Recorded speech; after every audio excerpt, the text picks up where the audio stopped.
गरीब किसान की किस्मत। बहुत पुरानी बात है। किसी राज्य का राजा बहुत ही दयालु और उदार स्वभाव का था।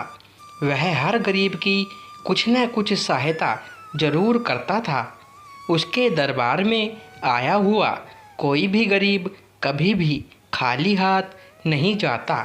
राजा अपने राज्य के सभी गरीबों की सहायता तो करते ही थे, लेकिन कुछ धन अपने साथ भी रखते थे ताकि रास्ते में कोई गरीब मिले तो उसकी भी सहायता कर सके। बारिश का दिन था। एक दिन राजा रोज की तरह अपने घोड़े के साथ जंगल में घूमने जा रहे थे। जंगल में उन्हें एक सुनहरी हिरन दिखाई दी। राजा को हिरन बहुत अच्छा लगा। राजा ने उसे पकड़कर अपने राज्य ले जाने को सोचा और उसके पीछे पीछे अपना घोड़ा दौड़ाया, लेकिन हिरन राजा के हाथ ना आ पाई और राजा हिरन के पीछे अपने राज्य से काफ़ी दूर चले गए थे। तभी राजा को प्यास लगने लगी और वह पानी पीने के लिए एक गरीब की झोपड़ी तक आ पहुंचा। झोपड़ी के बाहर से राजा ने आवाज़ लगाई, एक गिलास पानी मिलेगा क्या? आवाज़ सुनकर किसान की पत्नी पानी लेकर बाहर आई और राजा को पानी पिलाया। तभी राजा ने पूछा, तुम्हारे पति कहाँ हैं? पत्नी ने कहा, रात के खाने के लिए कुछ अनाज लेने गए हैं। क्या पता अनाज मिलेगा कि नहीं। इतने में किसान आ गया। उसके हाथ में कुछ नहीं था। मन उदास हो रहा था। राजा पानी पीकर जाने लगा। तभी बारिश होने लगी।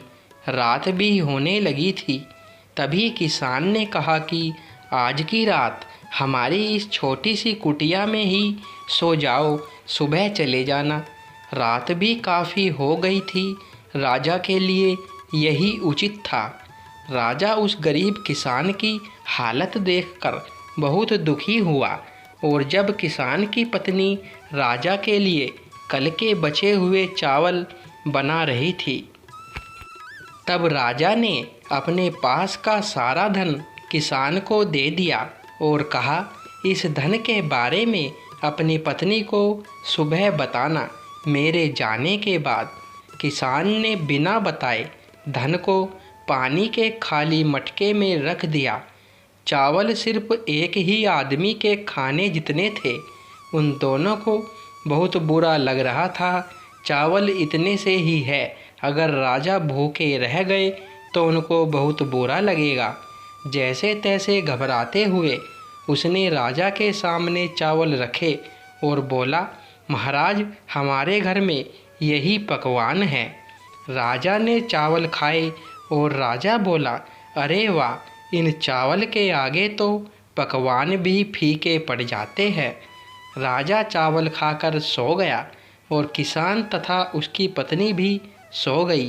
किसान ने अपनी पत्नी को कुछ भी नहीं बताया और मन ही मन बहुत खुश हो रहा था। सुबह होते ही राजा अपने राज्य की ओर चल पड़ा और किसान बताना भूल गया। और सुबह किसान की पत्नी उस मटके को लेकर नदी से पानी लेने चली। उसी नदी में एक मछुआरे ने मछलियों के लिए जाल बिछा रखा था।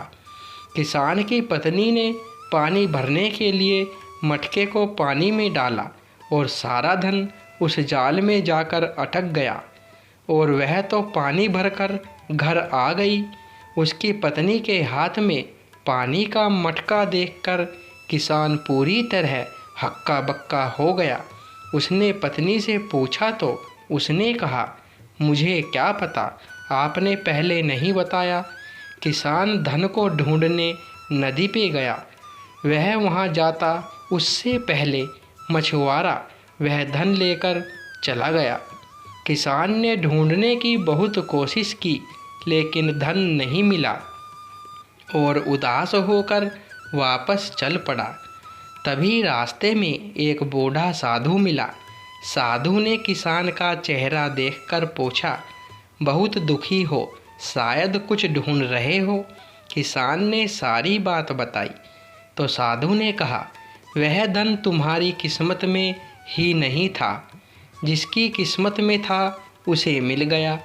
किस्मत से ज़्यादा और वक्त से पहले कभी किसी को कुछ नहीं मिलता है। अभी तुम्हारा समय नहीं आया था, लेकिन जब रास्ते में पत्थर से ठोकर लग जाए तो उसमें गलती हमारी होती है, ना कि उस पत्थर की। और अगर ठोकर लगने के बाद भी उस पत्थर को साइड में नहीं रखा तो वह और भी बड़ी गलती होती है। सिर्फ यही बात याद रखना ज़िंदगी में। इतना कहकर साधु अपने रास्ते आगे बढ़ने लगा। किसान के साथ भी वो ही होना था। किसान भी अपने रास्ते जा रहा था, तभी किसान को ठोकर लगी। उसने उस पत्थर को निकालकर दूर रखने की काफ़ी कोशिश की, लेकिन शिला बहुत बड़ी थी। वह पूरी तरह ज़मीन में थी, थोड़ी सी बाहर थी। बहुत मेहनत करने के बाद उसको निकालने में कामयाब हुआ, और जब उसके नीचे से हीरे मोती सोना चांदी को देखकर किसान दंग रह गया।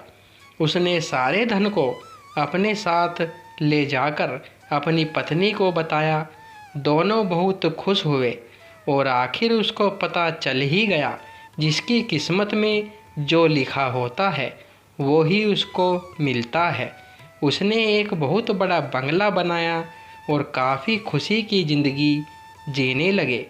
उसे आज भी उन साधु की बातें याद आती है। दोस्तों, कहानी पसंद आई हो तो वीडियो को लाइक, शेयर और चैनल को सब्सक्राइब करें। धन्यवाद दोस्तों।